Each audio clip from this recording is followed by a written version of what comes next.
Hai korang, selamat pagi. Ada yang tanya doktor Mu untuk yang sedang TTC, iaitu ibu-ibu ataupun isteri-isteri yang sedang berusaha untuk mendapatkan zuriat. Boleh tak brisk walking, buat keeping kan? So dia tanya macam tu. Okay. So siapa yang sedang struggle, yang sedang ikhtiar zuriat tu, korang cuba kenal pasti bila waktu subuh.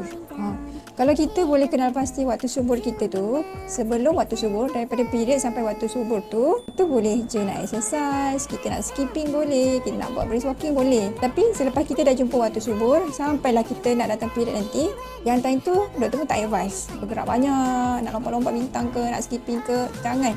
Sebab ditakuti nanti penempelan janin tu tak boleh berlaku. Kan? Yang ini rahim.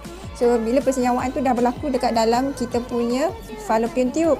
Nanti, bila dah jadi sel baby yang halus tu, zygote tu, sel tu dia akan bergerak-bergerak daripada tube ni, dia akan pergi ke dinding tengah rahim. Dan selepas seminggu dia akan menempel. So, kita tak nak kalau kita lasak selepas waktu subur tu, dia menyebabkan penempelan tu tak berlaku. Nanti boleh jadi chemical pregnancy tau. Boleh jadi rate yang banyak. Ataupun kita boleh jadi keguguran di peringkat awal. So, korang dapat sesuatu tak? Okay.